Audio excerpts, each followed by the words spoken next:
I've been sharing with you my incredible trip to New Zealand. It is such a beautiful country, such a magical place, that I'm not surprised it was used as the locations for Middle-earth in the Lord of the Rings and the Hobbit trilogies. And as you may know, writer and director Peter Jackson cast me in The Hobbit, The Desolation of Smaug. I had the very important role of Laketown Spy.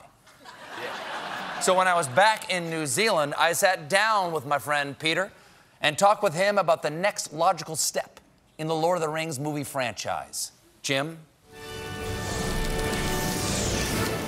Peter Jackson invited me to his top-secret warehouse, where he keeps all the original priceless miniature sets used in Lord of the Rings. Peter, thanks for having us down to your studio here in Wellington. It's been fantastic. As everyone knows, I appeared in The Hobbit, The Desolation of Smaug. Yeah, yeah.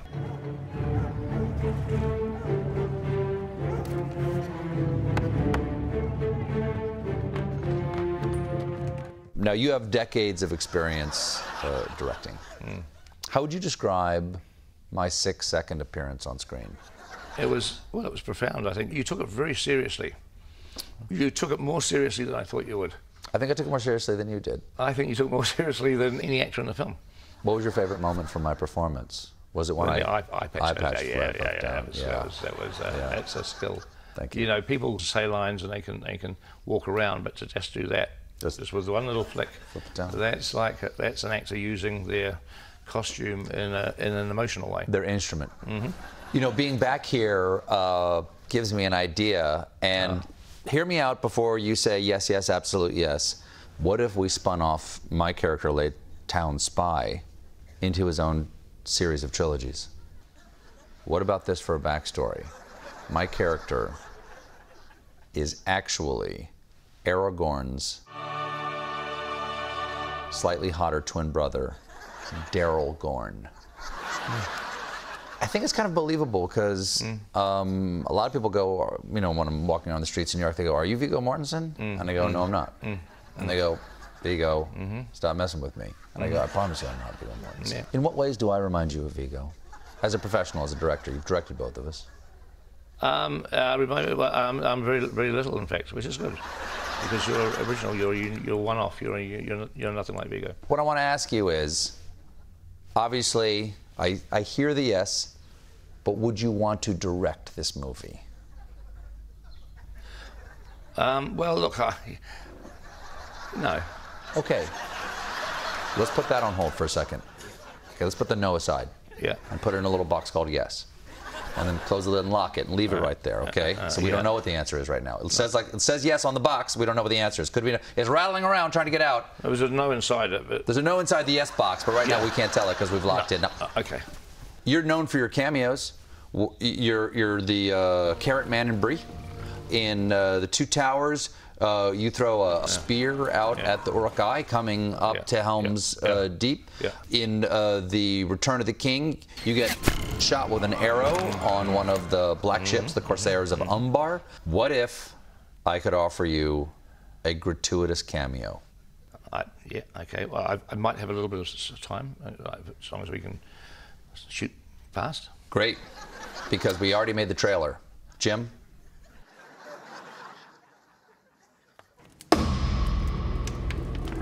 I cannot tell you from whence I came, or what my errand may be. Know only this: I am called the Laketown Spy. Mayhap you recognize my visage from the Desolation of Smaug. Nothing? You know who Smaug is, right? Dragon, big guy, hard to miss. Breathes fire like dragons do, and he desolated everything. I was in that. It was kind of a big deal. First there was the Lord of the Rings trilogy, then the Lord of the Rings extended cut, then the Hobbit trilogy, then the Hobbit extended cut. And now, after 1,179 minutes, the real saga finally begins. Legends hold that Aragorn had an even more ruggedly handsome identical twin. And who might that be?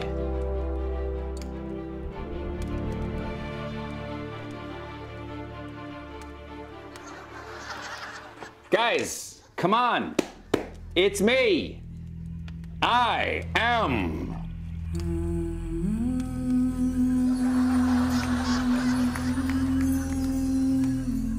Darrylgorn. From the mind of the creator of The Lord of the Rings, his biggest fan. So he says, that's not a tree, that's an ent. And I said, no wonder all this syrup tastes so funny. Come on, I was sexually pleasuring a tree. Ooh, a text for me. Oh, no biggie. Just a message from my bestie Gandalf asking me to save Middle-earth. Again. An epic journey. Hurry!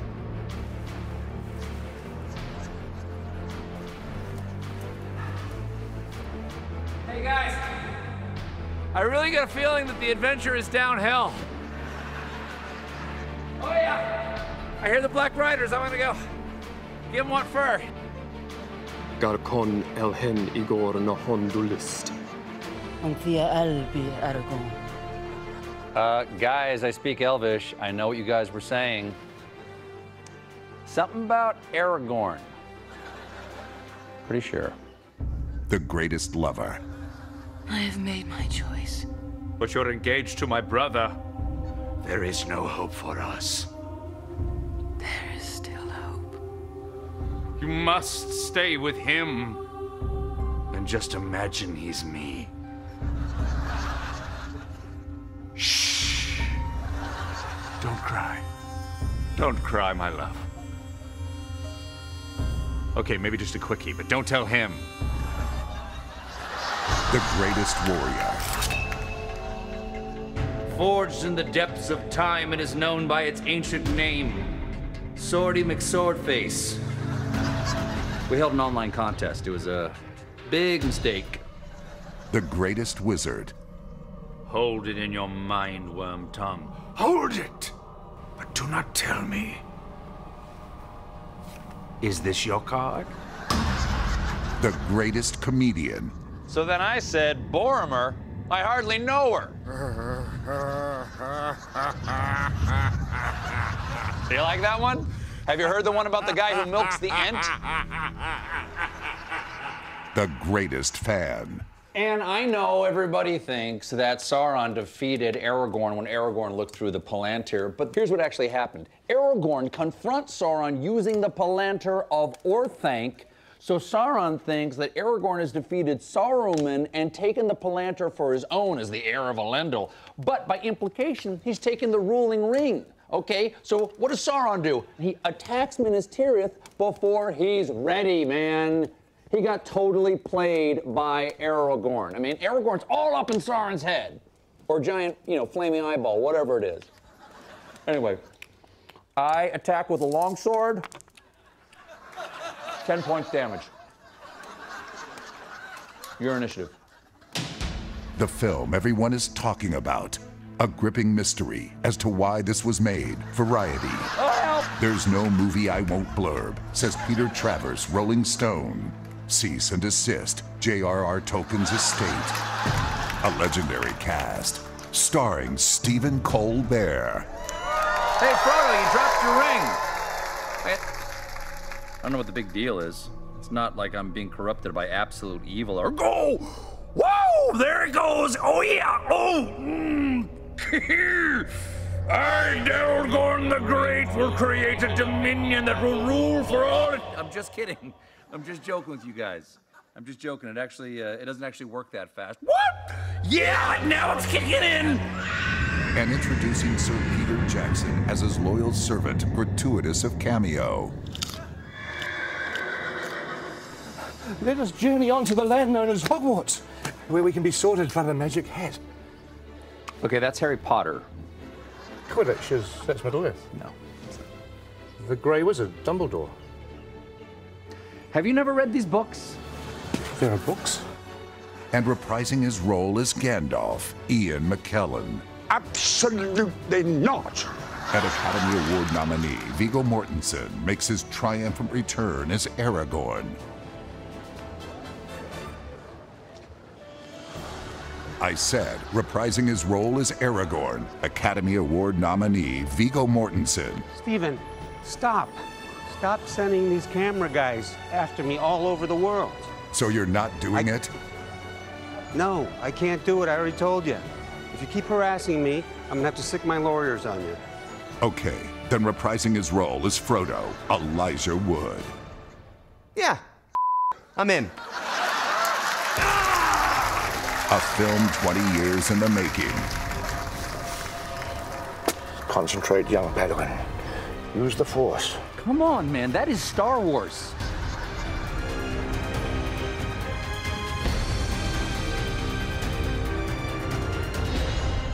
Can you believe how expensive this shot looks? Stephen Colbert presents Peter Jackson's The Lord of the Rings series. The Hobbit, The Desolation of Smaug, The Laketown Spy is Darrylgorn in Darrylgorn Rising, The Rise of Darrylgorn, the prequel of Part 1, Chapter 1. Am I invisible? Because I can see me. Should I be able to see me if I'm invisible? And there's nobody here. This is... Oh, here comes evil!